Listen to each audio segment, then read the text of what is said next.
You sit down at a restaurant. Before you even open the menu, the waiter brings you something. Free bread, free chips and salsa, free peanuts.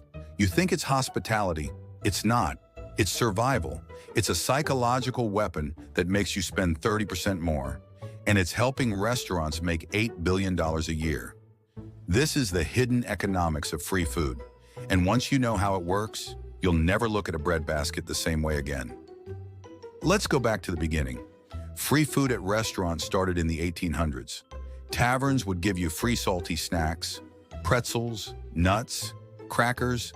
But here's the catch. They weren't being nice. Salty food makes you thirsty, and thirsty customers buy more beer.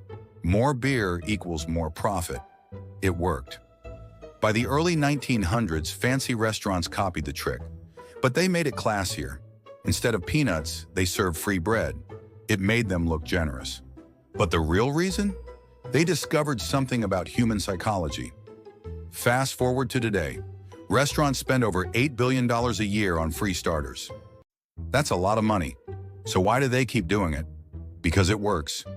Here's how. Trick number 1, the reciprocity effect. When someone gives you something for free, your brain feels like you owe them. It's hardwired into humans. 10,000 years ago, if someone shared food with you, you had to return the favor, or you'd get kicked out of the tribe. That instinct never went away. So when a restaurant gives you free bread, your brain says, they gave us something, we should give back. You order an appetizer you didn't want. You add dessert. You tip higher. Studies show free starters increase spending by 20 to 30%. That's hundreds of extra dollars per table, per night. But it gets smarter. Trick number 2, filling you up on cheap stuff. That bread basket costs the restaurant about 70 cents. Flour, yeast, butter, cheap. But here's what happens. You fill up on bread before your meal arrives. So when your $25 entree comes, you can't finish it. You eat half. You take the rest home in a box. And the restaurant just saved money. Think about it. They gave you 70 cents of bread. You got full. So they saved $3 on the steak you didn't eat. Plus you felt satisfied because you got a big portion. Everyone wins, except you paid full price for food you didn't eat. But wait, there's more. Trick number 3, the salty strategy never died. Remember those salty tavern snacks from the 1800s? Restaurants still use that trick. Free chips and salsa at Mexican restaurants. Free peanuts at steakhouses. They're salty on purpose. You eat them. You get thirsty. You order a margarita, or a soda, or 3 sodas for the kids. Drinks have a 300% markup. A soda that costs the restaurant 50 cents sells for $2.50. A cocktail that costs $3 sells for $12. That free basket of chips just made the restaurant an extra $20 per table. And here's the final trick. Trick number 4, setting the mood for spending. At expensive restaurants, free bread isn't about filling you up. It's about making you feel rich. When you sit down and immediately get warm bread with fancy olive oil, your brain thinks, this is a nice place.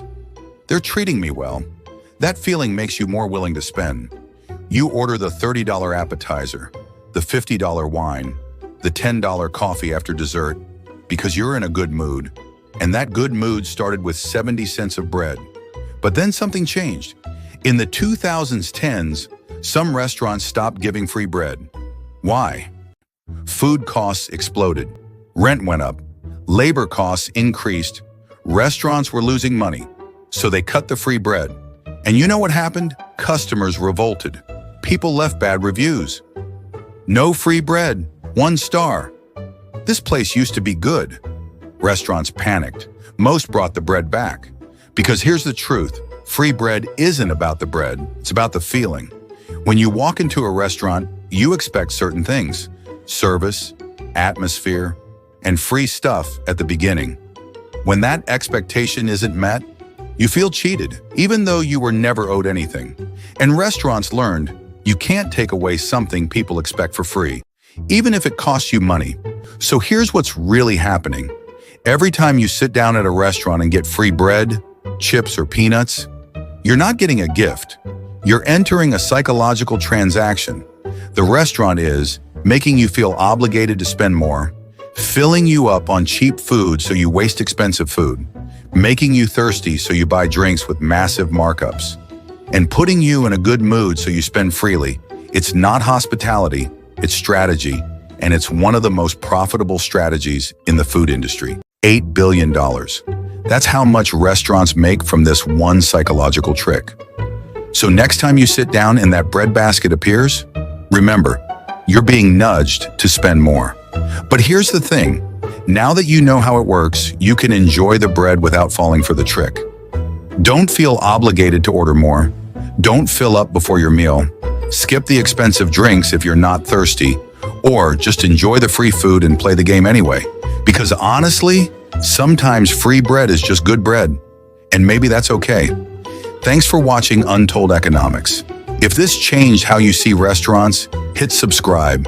We explain the hidden economics behind everything. And hey, maybe skip the breadbasket next time. Or don't. You're in control now.